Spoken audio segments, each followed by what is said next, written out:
Welcome to episode 11 of the Rebel Report. The T-Mobile Arena hosted its first major prize fight Saturday. As Canelo and Khan duked it out, we'll take you there to see Canelo's big moment. We also followed Runnin' Rebels coach Marvin Menzies and coach Lon Kruger to Born and Raised as they announced the annual Las Vegas Golf Classic to raise funds to fight cancer. We'll also take a close look at the NBA playoffs as they heat up and give you the latest on the potential mega fight between Floyd Mayweather and Conor McGregor. All that and more coming up on the Rebel Report.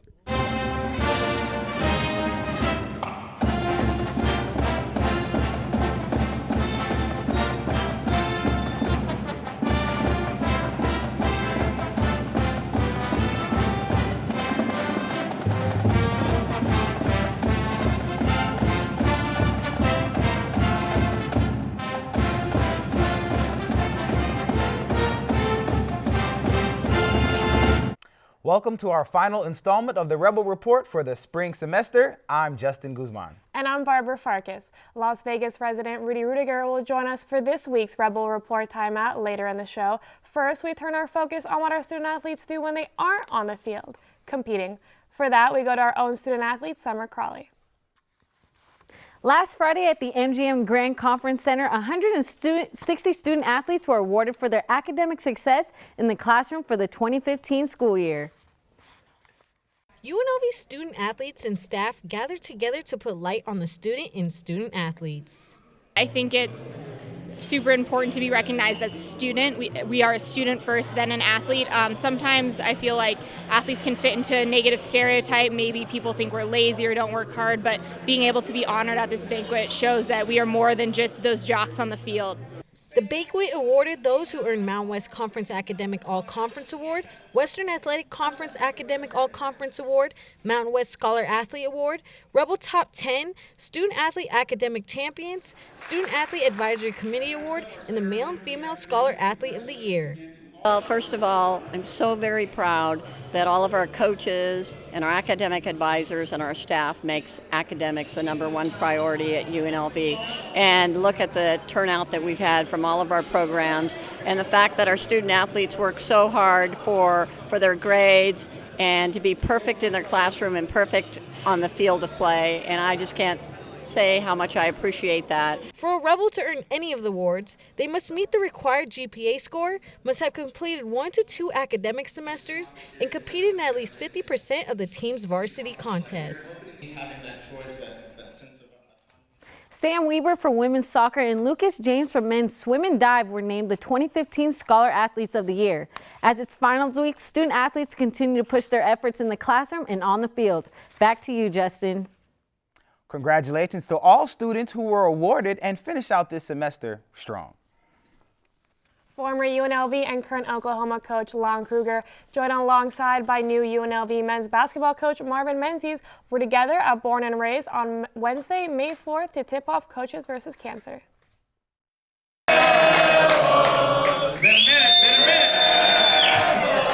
Coach Kruger and Menzies are together again, promoting the Coaches vs. Cancer Las Vegas Golf Classic, a fundraiser from May 22nd to the 24th that benefits the American Cancer Society. Everyone's been touched and affected by cancer, so we got to do whatever we can to contribute money for research, the cure, and get rid of the terrible disease. Kruger had the vision of starting the event 9 years ago while serving as the head coach at UNLV in 2007 and has returned to Las Vegas each year since leaving for Oklahoma in 2011.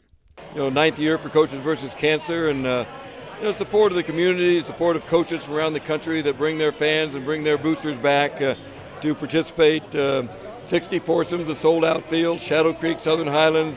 That all happens really, the ability to contribute over $500,000 last year was because of MGM Grand and Scott Sabella. They are unbelievable in what they do in support of the event.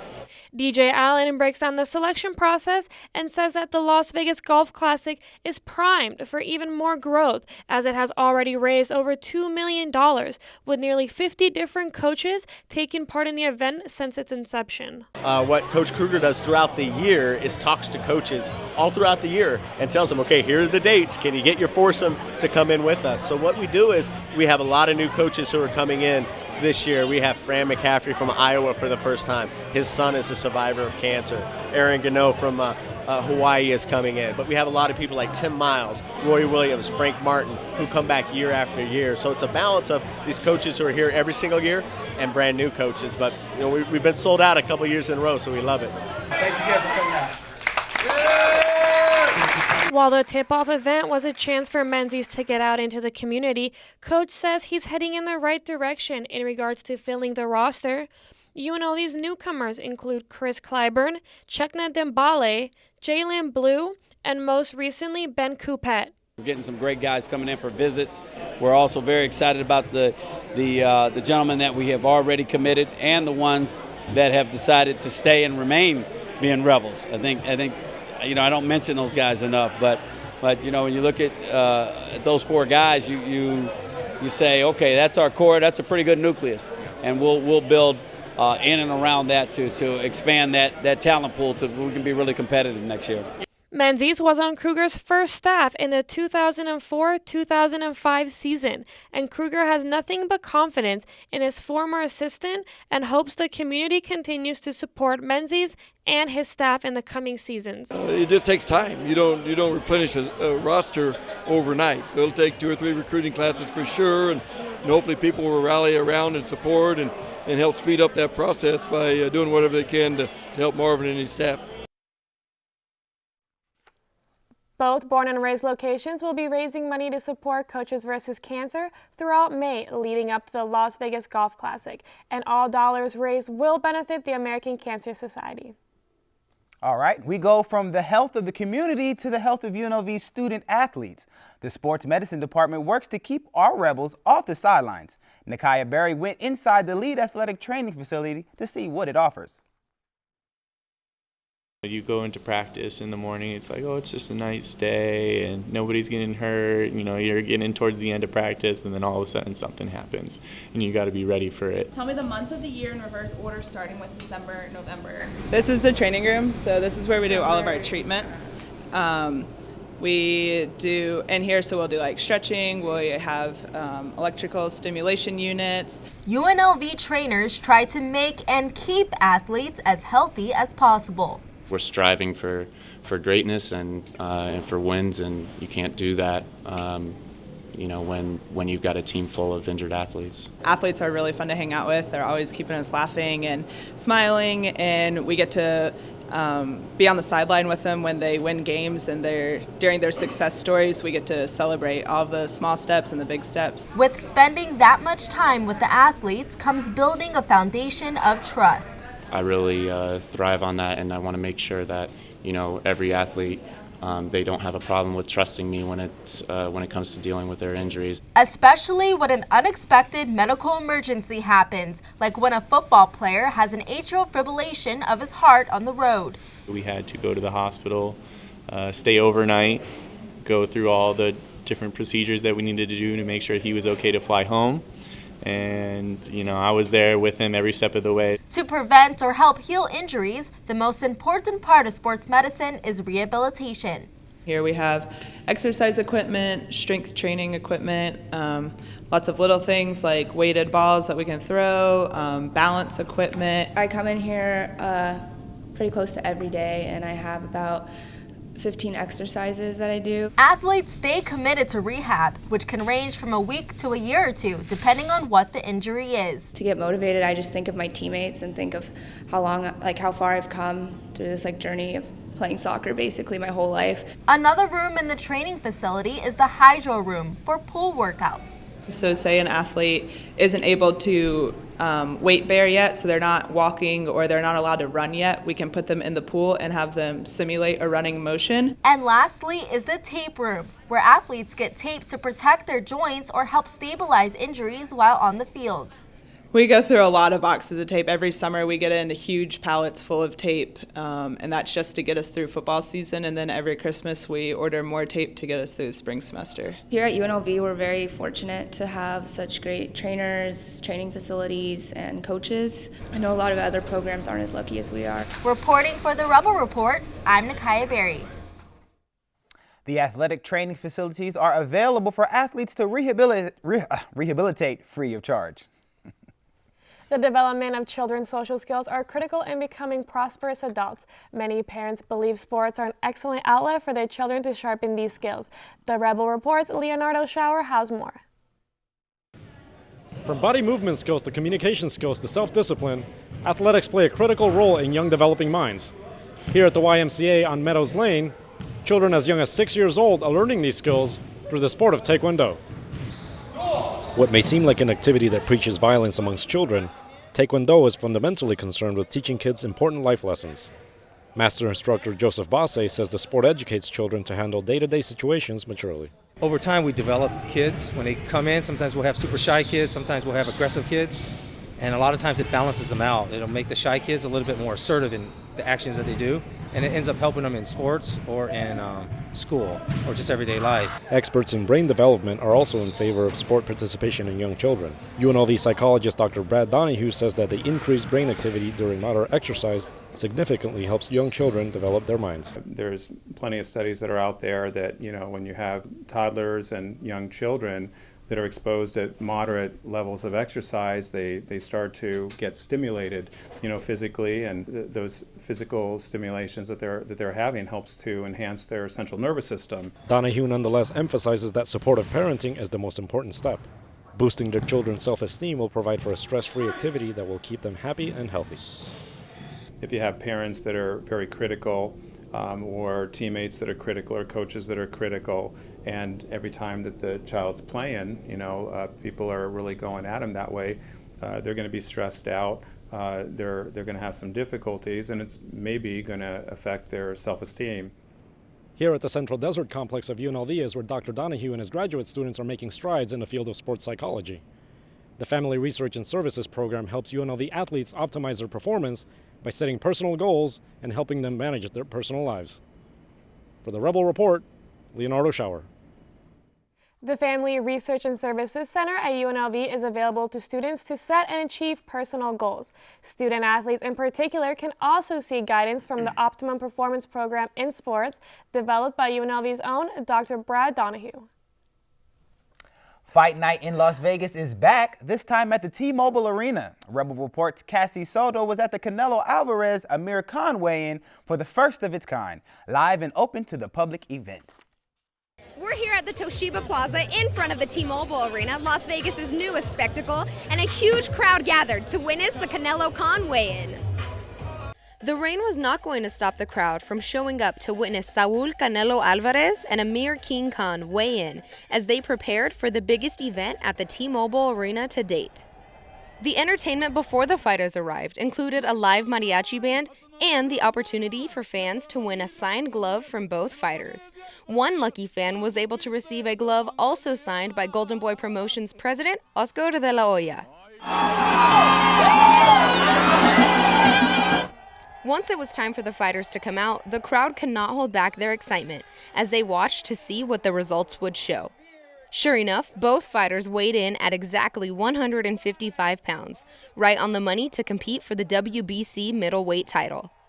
Along with Canelo and Khan, superstar boxers such as Oscar de la Hoya, Roberto Duran, Bernard Hopkins, Lennox Lewis, and Evander Holyfield shared the stage in support of the event.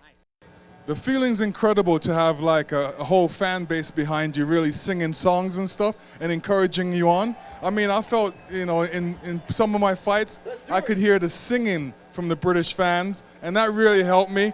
Fans were treated to a star-studded event, and their flashy Las Vegas expectations were met. It's everything I expected. It's my first time out here, my first time seeing a fight live, and it's met all my expectations. I'm so happy I did it. It's everything I expected it to be. I mean, it's a brand new atmosphere. I was a little surprised it rained a little bit, but overall, the energy was out here. Everybody was involved, and I'm blessed to be here. This is nothing like I've ever seen before. It's absolutely amazing. Look at the atmosphere. It's something completely different. It's a mecca of boxing in Las Vegas. I'm very happy to be here. There's a lot of expectations for both fighters in this bout, but we'll see what happens on fight night. For the Rebel Report, I'm Cassie Soto. This event was the first of its kind, but it definitely won't be the last. Now we'll see how the fight panned out for both fighters. The day after the weigh-in, finally comes the fight. On one side, Amir King Khan and his speed. On the other, Saul Canelo Alvarez and his strength. Let's hear from our reporter Natalia Lancelotti at the new arena. It's Cinco de Mayo weekend and we're here at the T-Mobile Arena covering the biggest fight of the year so far between Saul Canelo Alvarez and Amir King Khan. Khan's speed wasn't enough to beat Canelo. Canelo knocked him down in round 6, sending him to the hospital. Gracias a Dios, estamos bien los dos, está bien él. You know, I feel great. It's an honor for me. It's an honor. I'm very happy. I never trained for a knockout. You never really plan for a knockout. You just do your job. And, you know, you never look for it and it happened. So, obviously it happened. You never really want to hurt anybody. But if you can win by knockout, you know, it does. So I feel honored and I want to continue to make history in boxing. I strongly believe that that knockout will hold up as knockout of the year, and I believe it was even more devastating than the Kirkland knockout. Canelo confirmed that he's not scared to fight against anyone, including Triple G. So we talked about it a little bit before this fight. We talked about it in our house, and I'm willing to make him an offer. I'm willing to make him an offer, and I'd be happy, not just to fight him, but to beat him. If that's the fight that everybody wants to watch, if that's the fight that Canelo wants, then I will get some well-deserved rest tonight and wake up early in the morning and start making my phone calls. As you heard Oscar de la Hoya say at the press conference that the next fight Canelo will have will be against Golovkin in September, probably the Mexican Independence Day. Reporting for the Rebel Report, I'm Natalia Lancelotti. Amir Khan went to the hospital but sent a release right after congratulating Canelo for his victory and clarifying that he was feeling okay. As far as Canelo's next fight, everyone is expecting a Gennady Golovkin versus Canelo fight. However, they might have to find out a balanced weight for both fighters. Great job out there, Natalia, and thanks for your report. We have some more interesting news for you from the Canelo Khan fight and an update on the NBA playoffs as we take a look at what's trending. Conor McGregor is back at it again. The drama continues, as they say. The fight world is abuzz after McGregor posted a mock-up of the retired Floyd Mayweather Jr. and himself in a supposed super fight. Mayweather didn't exactly shoot the idea down when asked by FightHype.com at the Canelo Khan fight, saying that it's possible, it may not be a rumor, and keep your fingers crossed. It seems like it might be too good to be true, but hey, stranger things have happened. And LeBron James and the Cleveland Cavaliers have made it to the Eastern Conference Finals for the second straight year, sweeping the Atlanta Hawks and shattering an NBA record in the process. The Cavaliers hit 77 three-pointers in the series, eclipsing the previous record, 57, which the Cavs set against Detroit the series before. Cavs are the first team to advance to the conference finals and will face the winner of the Toronto Raptors Miami Heat series. That series is tied at 2 games apiece. And out west, the Golden State Warriors have a commanding 3-1 lead on the Portland Trail Blazers. Steph Curry was just voted the most valuable player for the second year in a row, the first unanimous vote in league history. So congrats to him. And Game 6 of the San Antonio Spurs-Oklahoma City Thunder series is later on tonight. The Thunder currently lead the Spurs 3-2, and that's what's trending. A Mayweather-McGregor fight, I mean, hey, say that 3 times fast. I know I'll be looking forward to it. Now let's send it over to Nakaya Berry for this week's Inspirational Rebel Report Timeout. Rebel Report Timeout. Thanks, Justin. I'm here with Rudy Ruettiger. I hope many of you know him. He is portrayed in the movie Rudy. Thank you so much for coming. Oh, it's fun to be here, UNLV. UNLV, it's right here in your backyard. Was that exciting? Yes. We can get a little more exciting. Go Rebels. UNLV. Right. And so who would have known that you live in Las Vegas? 22 years now. Wow. And it's been a great experience here, and I love it. And my family loves it here, so we're all excited just being part of the community and being part of UNLV. What brought you here? You know, speaking. I speak for a living, and a lot of corporations bring their companies here for their sales meetings, and I'm right here for them. All right, makes sense. We'll get into Yeah. your motivational speaking soon. Okay. And so why did you think it was so important to share your message in the movie Rudy? Well, because it was a journey of what we all go through. Most of us give up when things get real hard. We don't have the grit or the belief or the faith. So the message of the movie is your faith will get rid of the negatives, and your negatives will be overpowered by your action. And by that, I think making the movie, I wanted to show that through sports, because sports is a metaphor of all obstacles, adversity, and I just thought when I saw the movie Rocky, it just made more sense. Why not? So I go out to Hollywood, really face the adversity. Yes. But we did it. And so, I mean, what is your most difficult part of your journey? I think it was, to me, understanding how to sell the message to Hollywood and Notre Dame. Once that was understood, then it was easy. When you were actually at Notre Dame, what was the most difficult part for you? It was never difficult. It was difficult getting in. Once you're in, it was really awesome because you were really living the dream. It was getting to that point. And I had to face a lot of obstacles to get there because I was in the Navy, worked in the factory. My friend dies, ended up at the junior college, had to get real good grades at the junior college to transfer in. I tried every semester, got turned down, built a lot of great relationships along the way. And the girls were being allowed in at the time, so our slots for transfer students were being limited, but relationships paid off and hard work paid off. And graduated from the junior college cum laude, magna cum laude, graduated from high school, third in my class from the bottom. So it tells you if you change your attitude and change your habits and look at what you need to do, you can get things done. All right, so change your habits in order to get things done. Yeah, I had a lot of bad habits, and that was because I didn't believe in myself.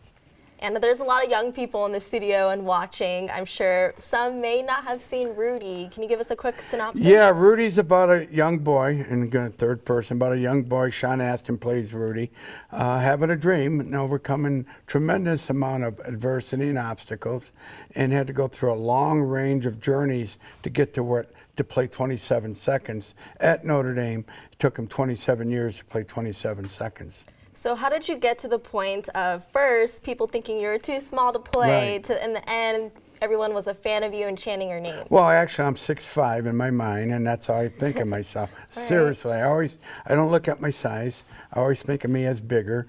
And by the way, most entitled athletes quit on the field. So I go after the entitled guys. It makes me look good because they don't put it all out. But then they also get angry at you for putting it out. So now they infuse your anger in a positive way. And so you do say that you do motivational speaking right Yes. now. And what do you talk about in your speeches? We talk about critical thinking. We talk about positive thinking. We talk about being calm and executing with belief and faith. All right, so the example is just especially through football on the field, right? No, academics, I had to prove myself academically first to get to know. Notre Dame's not an easy school to get there academically, and because of the Navy, I was in the Navy, helped pay for Notre Dame, and I had to work. So all that collaboration I did at Notre Dame and all the work I did before paid off. Now, Rudy is the #1 inspirational sports movie of all time. Yeah, I was able to see it because at a show they had a raffle, and then Yeah. I was able to finally get the movie. That's awesome. And then also at Cosmo, they had the Yeah. live movies by the pool during the summer, so they showed Rudy. They did, yeah, wow. That's interesting. I just met a young lady. I spoke at the Women's Shelter Center here in Las Vegas. There were 50 ladies there, down and out, really abused, some drug addicts.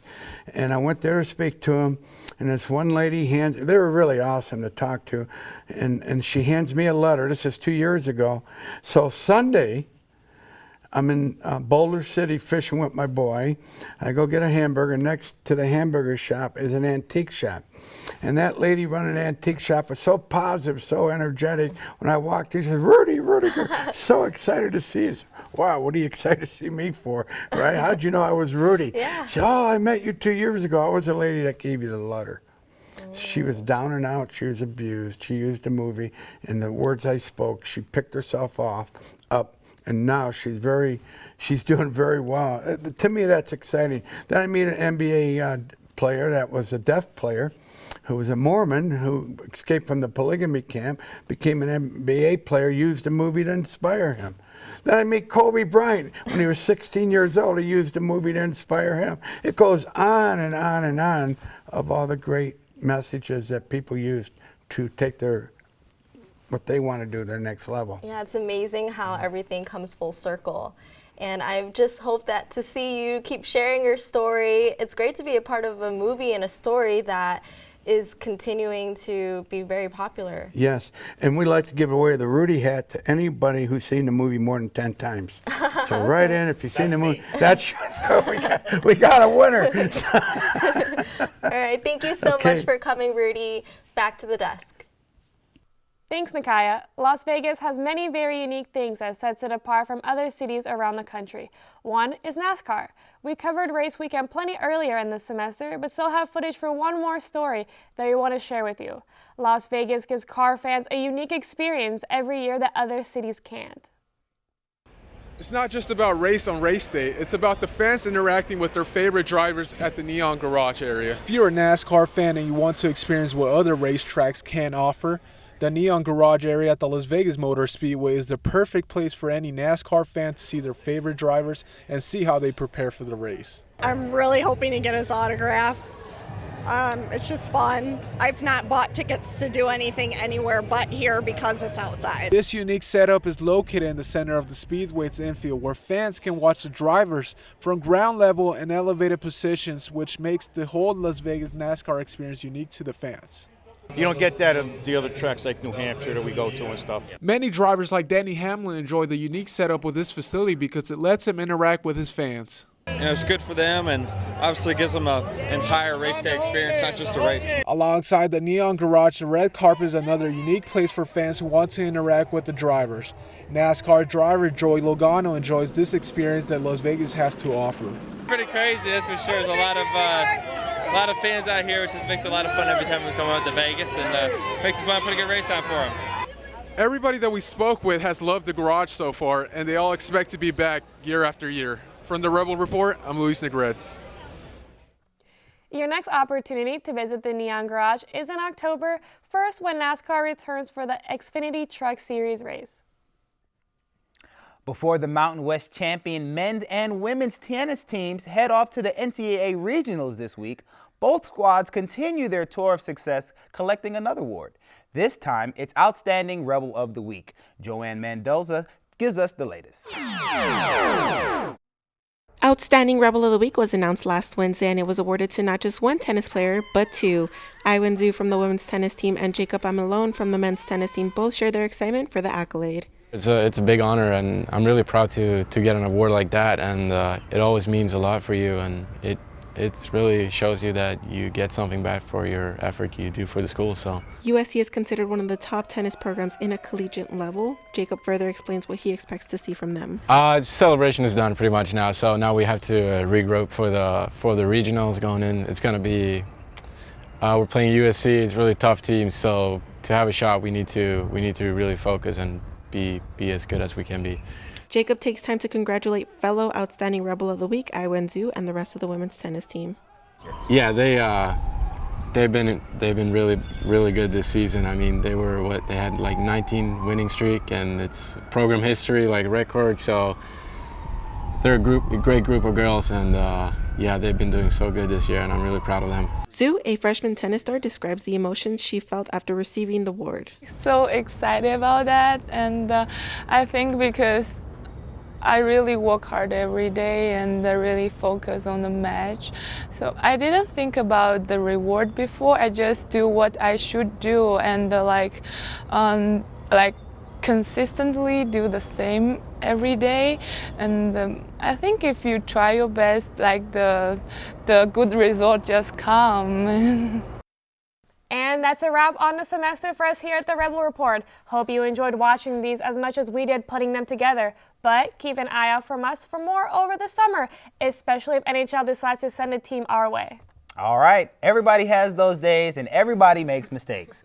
Sometimes. We're here to show you that even our well put together cast of journalists mess up. This is going to be really good. We end the semester with totally a look. Oh, my bad. These are going to be lit. Check out our bloopers. You guys have done a great job. So everybody at home watching, I know we have hundreds of followers. The students have done a fantastic job. So appreciate it, guys. Really proud of you. All right. Now you can roll it. Check out the bloopers.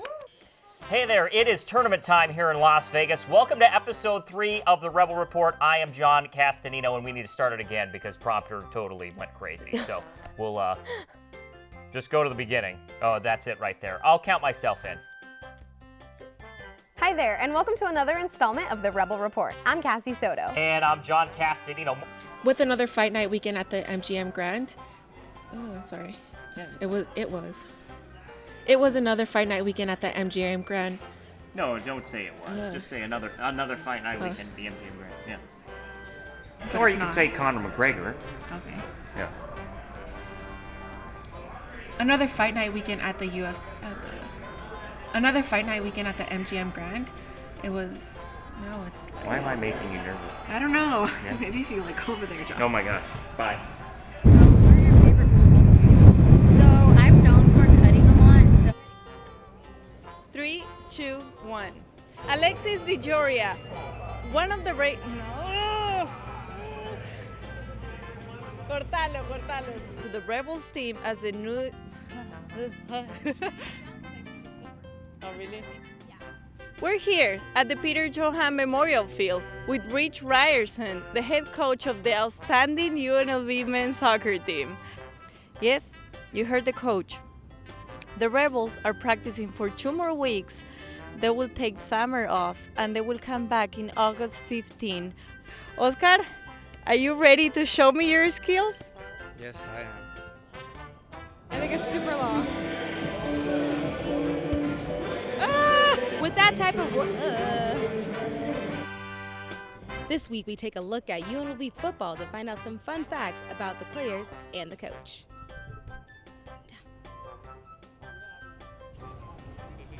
Huh? Nah. I'm just kidding. Do you want to get interviewed? Okay, then bye. The tickets the team was giving out on campus are good for admissions on any. Sorry. Can we? Sorry. Keep going. I'll keep going. Okay. Good for. Okay. Okay. Are we gonna start over? Sorry. 3, 2, 1. I guess I'll wait for these beeps. Hold on. There he goes. I think that's good right there. Okay. 3, 2, 1.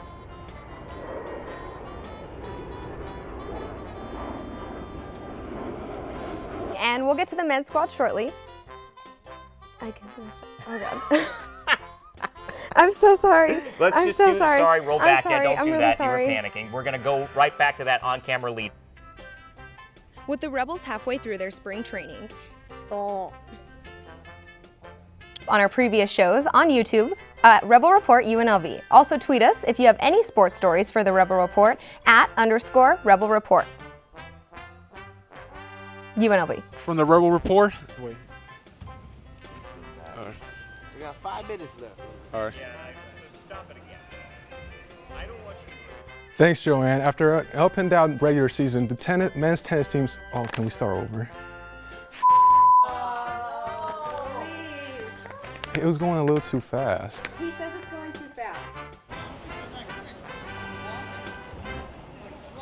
All right. Undermanned here on Tarkanian Court, the Rebels face San Jose. Undermanned here. Undermanned here on. Is it recording or no? It says record. Yeah. It does. The light's not on. Freshman Harry Hall, sophomore John Oda, and senior Zane Thomas. Congratulations, men's golf, on good luck at the regionals. In this week's installment of Show Me Your Skills, Rebels starting pitcher Blaze Bohall tells us why he likes his curveballs dirty. I thank you, Jesse, for coming out. Thanks for our guest, Jesse. We're going to go back to the desk with John and Cassie. Thanks for tuning in. Sorry, I messed up with this. You're good, man. I didn't know. Line. So I head on the line. But still, I level. But like. Oh, Thank you so much for coming. Thank you. I appreciate it. Thank you.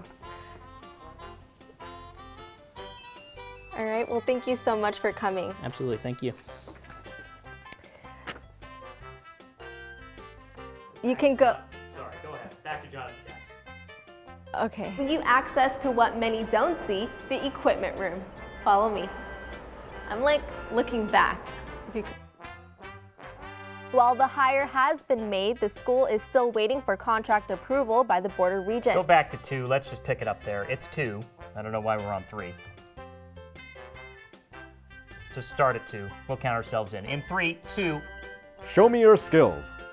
Show me your skills. Show me your skills. Show me your skills. Just keep saying, show me your skills. Show me your skills. Show me your skills. Show me your skills. Show me your skills. Show me your skills. No, pero espera, está el volumen 2 muy alto.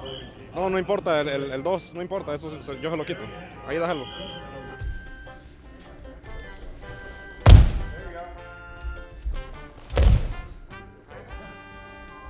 Coach Sanchez and the team will begin spring training in March as the. Oh yeah. Just straight face. Just straight face. Okay. That's hard. Okay.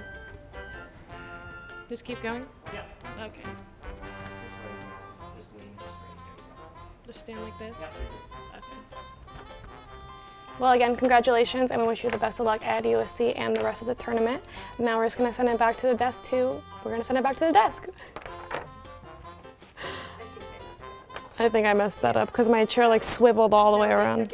What am I doing? Just. We're gonna attack again. Sending it back. Just sending it back? Whatever your out was. So did you say thank you, coach? Oh, just so thank Coach again? Thank you, coach, for coming and send it back. Okay. Thank you again, Coach, for joining us in studio. Wish you the best of luck in California. Sending it back to the desk. So Nico here says it's not that really easy to kick a field goal, so I'm gonna try it. How do you think I'll do? I think you'll do great. I think you'll make it. The athletes were rewarded for their. I'm here at the MGM Grand Garden Convention Center where UNLV. I'm here at the MGM Grand. Okay, all right, I'm rolling. Red leather, yellow leather, red leather. There you go, yeah. Hold on. All right, let's get out. You can go ahead. Oh.